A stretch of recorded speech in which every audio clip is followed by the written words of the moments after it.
vậy ạ.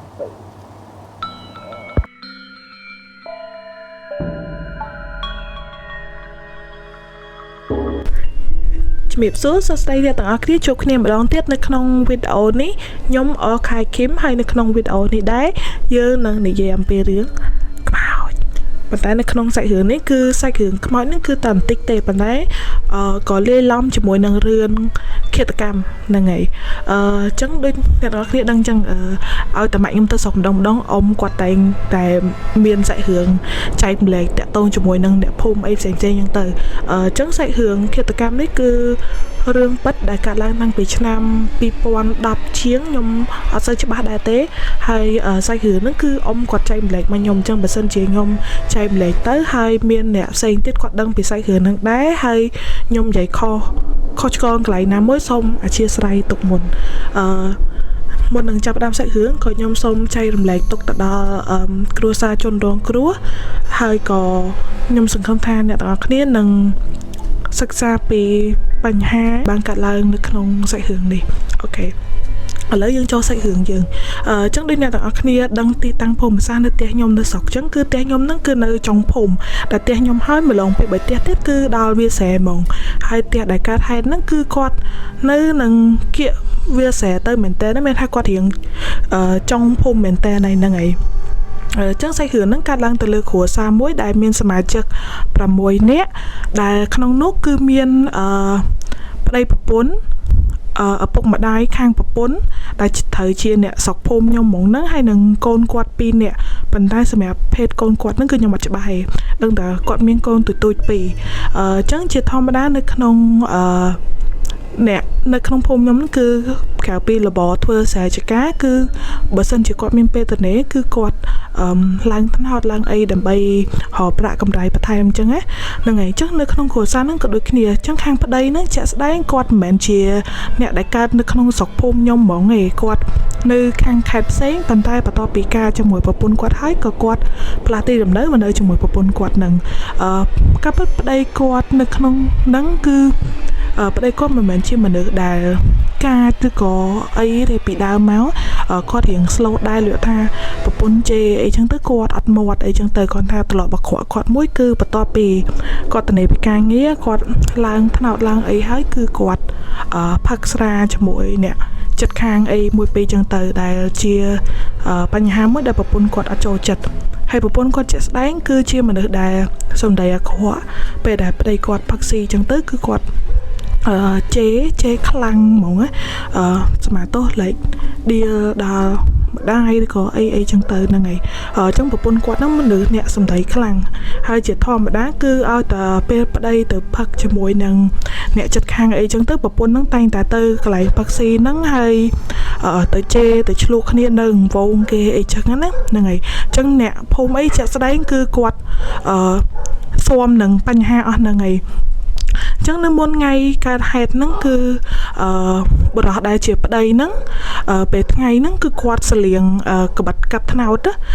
ក្បិតកាប់ថ្នោតហ្នឹងដងរៀងវែងហើយប្រវែងនេះហ្នឹងហើយគាត់សលៀងអញ្ចឹងទៅឪពុកក្មេងហ្នឹងក៏មកឃើញក៏សួរថាកូនសលៀងក្បិតហ្នឹងធ្វើអីអញ្ចឹងទៅគាត់ក៏និយាយថាទុកកាប់ចោលទុកការពារខ្លួនអីចឹង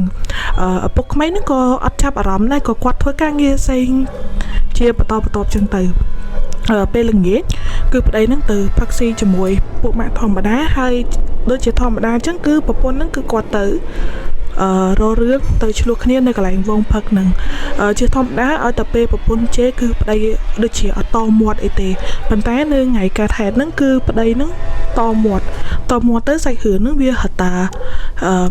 កំហឹងគាត់តាក្តៅឡើងជាងមុនដោយសារតមាត់ឆ្លើយឆ្លងមួយពីរអញ្ចឹងទៅបន្ទាប់ពីជេរប្តីហើយប្រពន្ធហ្នឹងក៏មកផ្ទះវិញអញ្ចឹងដូចខ្ញុំនិយាយសាច់រឿងមុនអញ្ចឹងនៅភូមិខ្ញុំហ្នឹងត្រឡប់មើលចាក់ឌីសមើលរឿងនៅតាមផ្ទះអញ្ចឹងទោះបីជាឆ្នាំ2010ជាងហើយក៏ដោយក៏នៅតែមានក្មេងៗឡើងទៅមើលទូអញ្ចឹងណាអញ្ចឹងល្ងាចថ្ងៃកើតហេតុហ្នឹងគឺនៅលើផ្ទះហ្នឹងមានមនុស្សចំនួន5នាក់នៅក្នុងហ្នឹងមានម្ដាយក្មេកមានប្រពន្ធកូន2នាក់ហើយនឹងមានក្មួយប្រុសម្នាក់ដែលផ្ទះគាត់នៅចិត្តហ្នឹងគាត់ឡើងមើលរឿងនៅលើផ្ទះហ្នឹងអញ្ចឹងខ្ញុំភ្លេច ពេលវេលាច្បាស់លាស់ហើយដឹងតែពេលល្ងាចវារៀងប្រឡប់ដែរណា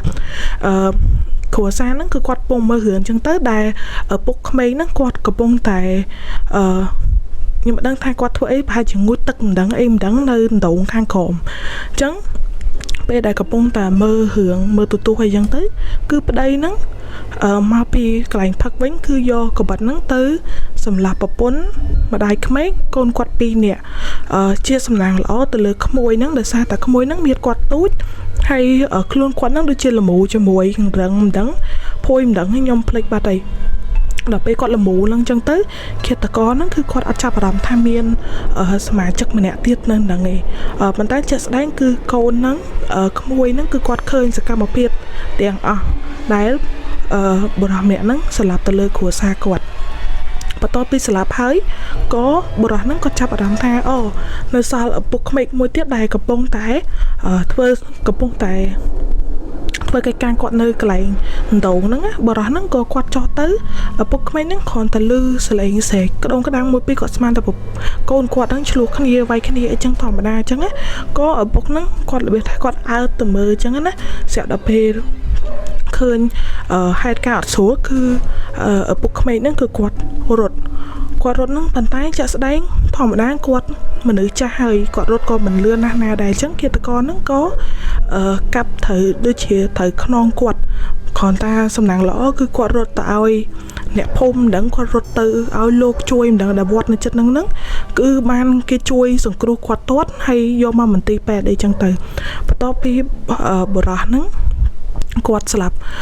គ្រួសារគាត់ហើយប្រពន្ធកូនហើយនិងម្ដាយក្មេកគាត់ហើយគឺគាត់រត់គេចខ្លួនពេលហ្នឹងដូចជាគាត់រត់កាត់វាលស្រែហើយគាត់រត់ទៅចកាអីចឹងដើម្បីរត់គេចជាស្ដែងដោយសារគាត់រត់មិនលឿនដែរអញ្ចឹងទៅគាត់ក៏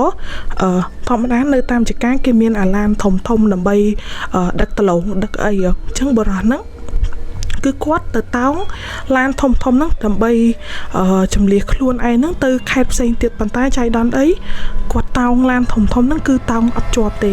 ធ្វើឲ្យគាត់ធ្លាក់ពីឡានហ្នឹងហើយមានឡានធំផ្សេងទៀតគេបរពីក្រោយហ្នឹងគឺកិ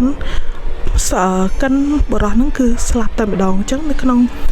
ហេតុការណ៍ដ៏រន្ធត់ហ្នឹងគឺគ្រួសារហ្នឹងគឺបាត់បង់អាយុជីវិតសឹងតែទាំងអស់គ្នាហ្មងណាហ្នឹងហើយអញ្ចឹងទៅបន្ទាប់មកព្រលឹមឡើងគាត់ថារឿងសាច់ការនឹងភ្លាមហ្នឹងគឺក៏មានអ្នកភូមិធ្វើការអន្តរាគមន៍ទៅដល់ប៉ូលីសអីផ្សេងហើយប៉ូលីសក៏មកធ្វើកសោវិច័យlikeធ្វើអន្តរាគមន៍អីគិតគូររឿងសាច់រឿងហ្នឹងភ្លាមដូចគ្នាតឥឡូវមកតសាច់រឿងរបស់យើងអញ្ចឹងបន្ទាប់ពីថ្ងៃកើតហេតុហ្នឹងហើយអ្នកតាគ្នាសម័យមើលផ្ទះមួយដែលមានមនុស្សស្លាប់សរុបទៅគឺដល់ទៅ4នាក់ដែលស្លាប់ភ្លាមនៅកន្លែងកើតហេតុហ្នឹងវាគួរឲ្យតក់ស្លុតប៉ុណ្ណាអញ្ចឹងនេះសាច់រឿងអ្នកភូមិគាត់ចែកម្លែកមកសម្រាប់អ្នកដែលមានផ្ទះនៅម្ដុំហ្នឹងបន្ទាប់ពីកើតរឿងហើយគឺផ្ទះហ្នឹងឲ្យតែពេលយប់ឡើងគឺបើកភ្លើងធម្មតា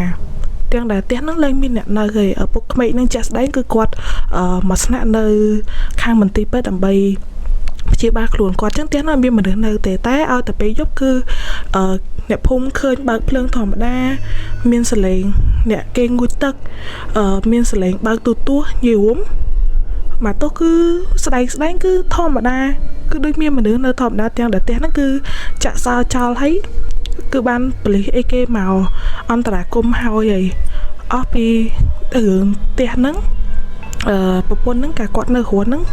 តែខ្ញុំចាំជាគាត់អ្នកលក់ឆ្នោតហើយអ្នកនៅស្រុកខ្ញុំហ្នឹងអ្នកលក់ឆ្នោតហ្នឹងគឺគាត់ជិះកង់ទៅតាមភូមិអញ្ចឹងណាដើម្បីសួរគេថាចង់ទិញឆ្នោតអីមួយពីរអញ្ចឹងទៅអញ្ចឹងនៅពេលដែលសាច់រឿងហ្នឹងកើតឡើងហ្នឹងគឺអ្នកភូមិខ្ញុំអ្នកអរគ្នាដឹងតាមអ្នកភូមិឲ្យតែមានរឿងអីគឺស្ងាត់អញ្ចឹងណាម៉ោង5ម៉ោងអីគឺនាំគ្នាបញ្ញាប់ចូលផ្ទះព្រោះគេខ្លាចជាក់ស្ដែងគឺដោយតែគេប៉ានស្មានអញ្ចឹងគឺឲ្យទៅដល់ទៅម៉ោង5ឬក៏5:15អីយូរមិនអត់តល្ងឹតទេគឺគេនៅឃើញអីហ្នឹងគាត់ជិះកង់នៅភូមិធម្មតាដើម្បីសួរគេទិញឆ្នោតទិញអីចឹងអ្នកនៅភូមិហ្នឹងអ្នកដែលគាត់រិស័យអត់ល្អអីចឹងគឺគាត់ឃើញសមាទោសគឺឃើញអីហ្នឹងគាត់ รู้ก็chỉ con thầm na lại được bài chỉ có đăng luôn ha có ban slap từ chẳng á năng ngày ok ní cứ chia sai hướng đại nhom từ tô ban vì ông nhóm quạt chay lệch máu ở các bất miên sự các một phiệp long em sành xanh tiếp bàn tay đã xa ông còn để bẹp hướng năng mà nhom miệng dù đấy hay nhom cho mà chay lệch to tên ở tao kia chẳng ní cứ chia sai hướng đại nhom ban chấm hay đơn giản chẳng bờ sân chia nè phôm nhom quạt ban mơ video ní hay quạt miên po miên ấy bật tham được có miên po miên ấy cài trái cứ quạt ai comment đượcក្នុង video នេះបានចឹងសង្ឃឹមថាអ្នកទាំងអស់គ្នាចូលចិត្តស្ដាប់ប្រភេទ video បែបនេះជួបគ្នានៅក្នុង video ក្រោយ Goodbye ជំរាបលា Peace out